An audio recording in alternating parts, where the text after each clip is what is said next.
Patrick Henry is no friend of the new Constitution. It is the third day of Virginia's ratification convention in June of 1788. The galleries are filled to capacity with people eager to hear this great orator, who has been known to speak and pace the floor for several hours at a time. Henry has asked, by what right did the framers of the Constitution say, "We the people"? Who authorized them to speak the language of "we the people" instead of "we the states"? If the states be not the agents of this compact, it must be one great consolidated national government of the people of all the states. And the danger of such a government is, to my mind, very striking. Because of their negative experience under Britain's centralized or unitary government, the newly independent colonists chose the opposite extreme. Their first attempt at a constitution, the Articles of Confederation, created little more than a loose alliance of states, overseen by a weak and ineffective national government. Delegates gathered in Philadelphia in 1787 to remedy the defects of their current government. Some wanted to modify the Articles of Confederation. Others wanted to discard that model altogether for a more centralized or national government.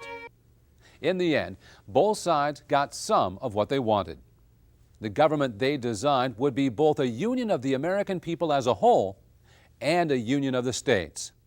James Madison would describe this compromise as a composite or compound republic in which both national and Confederate features are represented. A key feature of this compound republic is federalism, a system in which power is divided and distributed between national and state governments. In the Constitution, the framers provided guidelines for what the relationship between these two levels of government would be. But they remained vague about the details, knowing that the matter of the national-state relationships was a difficult one and should remain flexible for the future. And in the framers' vagueness lay the seeds of future discord. Americans soon found that they disagreed about the nature of that relationship and the meaning of federalism. Nationalists such as Alexander Hamilton, John Marshall, and Abraham Lincoln emphasized the unity of we the people, of America as a whole, and the need for a strong central government.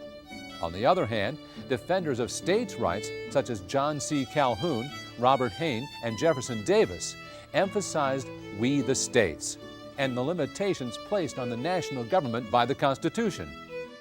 Federalism is still a distinctive feature of American government.